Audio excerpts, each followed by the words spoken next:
Hey, welcome back to the channel. Welcome back to the channel. Make sure you subscribed if you already not. Go ahead, like this video, comment down below. Let me know where you guys are from. Let me know who you rocking with. If you a fan of Young Dolph, let's get right into it, man. So it looked like one of the PRE artists that was about to be signed last year, he came out talking about how straight drop, all of them people that they seen, Govan and all of them, Big Jook, was in Yo Gotti's mama's restaurant plotting the whole thing on how they was going to take out Dolph, man. I told you guys that this whole thing was a setup.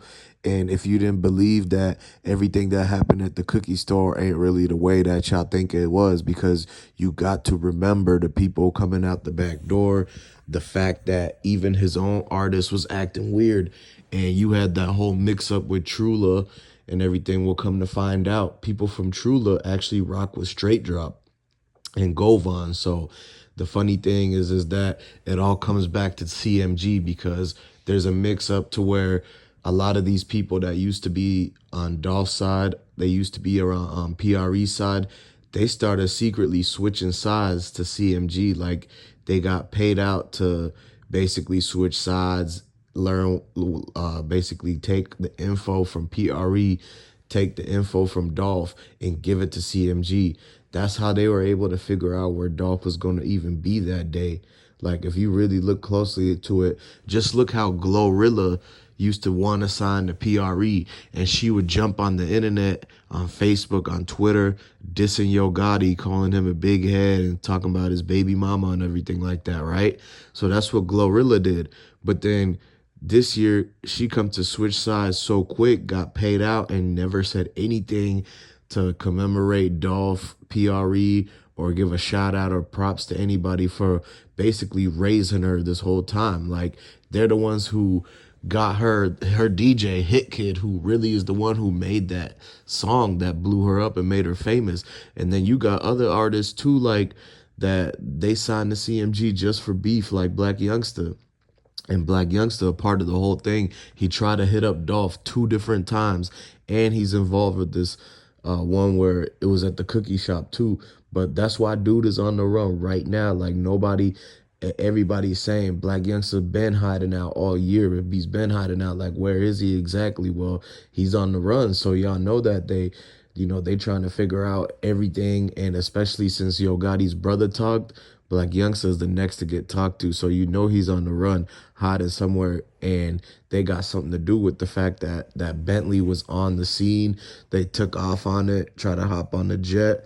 Yo Gotti tried to delete everything on his Instagram that day when, the stuff happened with Dolph.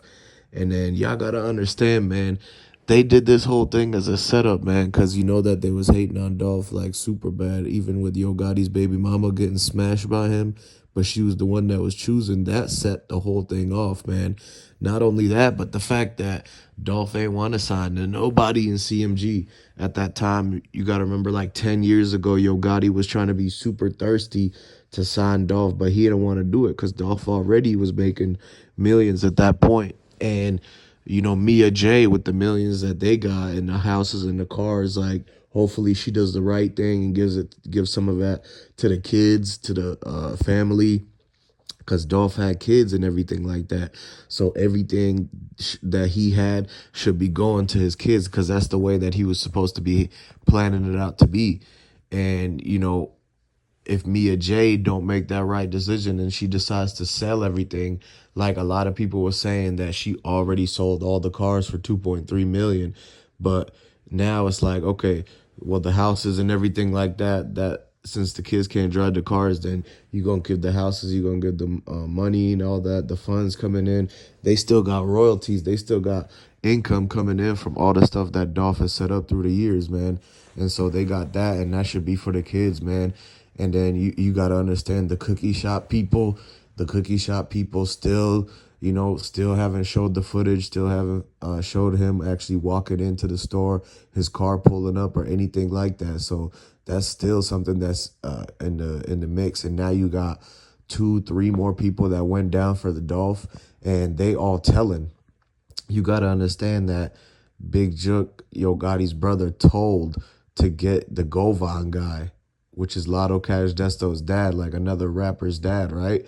and that guy, he's connected with Straight Drop, like he's like his manager or something like that. And then he told on another person, the Devin Burns guys, like three, four people that they literally actively had just got, all because Yo Gotti's brother was telling and everything. He also told on Blac Youngsta, so they all telling on each other. They about to round them all up and get them all basically and try to get the justice for Dolph, because at this point everybody knows by now that CMG was the main people who was trying to target Dolph. CMG was the main people who was trying to come after him, not just this year, not just last year, but I'm talking for like 10 years straight. You know, the same group, the same people from the same group keep coming up as person of interest after each little incident that happens, whether it's the 100 shots in Charlotte, the situation in LA where Dolph actually gets hit in the arm, all these different things in Memphis, and it's always person of interest, and they always come back to being a CMG artist, being a CMG management. Even the executives got in trouble for the stuff that happened in LA with Dolph Arm. That was literally Yo Gotti's employees that did that, because they the ones, they were like basically like people who Yo Gotti put in CMG to be the high up bosses, to be the executives. But in reality, they were nothing but a bunch of street dudes. So they just had, Yo Gotti just had them go do the dirty work for him. Not, he was being so dumb because he forgot that because they actually work for CMG and have that label on, they have that whole title like as their employer and everything like that.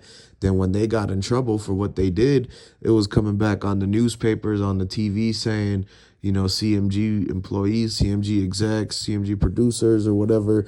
And so that directly made a connection back to CMG. So if they wanted to, they could take all of that from the past. They could take all this from this. And if they wanted to, they could Ricoh the whole CMG right now. A lot of people are saying that they think that that might happen just because of the fact that there's so many connections between all these things that has happening in Memphis, all the things that's happening with Dolph, all the whole thing with them trying to run the streets and still be out there, still making Memphis like a hot place, as far as like it's too hot. Like you can't be out, you can't be out there like that, because there's always some fools running around trying to hit a lick, trying to do this, trying to do that. And so they just not doing nothing but promoting the worst thing coming out of CMG. Like none of them is really talking about getting money, leveling up, trying to put your family on, trying to get businesses and houses, real estate, and all that stuff. So, but, you know, Dolph was the only one really talking about that, you know, and it's a fact because he actually put Grove Hero on, who went and he's bought, you know, 20 of his own houses. And Dolph had hundreds of houses in Memphis. He was worth almost $100 million, man. And so that's another thing, is that the jealousy, the hate, all of that comes out, and people be, you know, seeing that and they stuck in the place that they stuck in, or that they not, you know, maybe they getting money too, but they not leveling up the same way Dolph was leveling up. You got to understand, CMG and the people from there, Yo Gotti, yeah, they was getting money like Dolph was getting money, but the difference between them is that Dolph, whatever what Dolph was doing with his money was making him level up way faster than what Yo Gotti and them was doing with their money. Yo Gotti and them, they was trying to sign artists for cheap and, you know, blow them up however they could. And it was just a one way business where they just keep doing the same thing over and over again. But see, Dolph, not only was he getting the bread from his own stuff, but he was also signing artists, but then he was investing in real estate. He was investing in businesses to take off. He actually had multiple businesses under him. And so that's another way he was being able to like triple up his bread that he was already getting coming in so easily off the songs and everything like that. And so he would just make the song, that bread would come in, and instead of taking that bread and just flexing it and running around town with it, he would actually put that bread up to get an entire real estate building, to get an entire house. They would do the whole thing, you know, have a portfolio. They could sell it and make millions if they wanted to, hundreds of thousands immediately, because, you know, they always pick the right ones where the value instantly goes up. Like that same year, he making 20, 30, 50K a year just from sitting on that crib, just from having it in his whole portfolio and things like that. So that's where Dolph was leveling up way faster than CMG. And that's the stuff that they couldn't understand. So what they did was they just took it as a threat, try to go after him and try to like pretty much make it to where, you know, they didn't want to see that no more. And so at the end of the day, y'all got to watch out and can't trust nobody. Always be on the moving smooth, move the right way, you know. Don't be telling too much. And at the end of the day, subscribe to the channel, like this video, comment down below, and I'm going to catch you on the next one.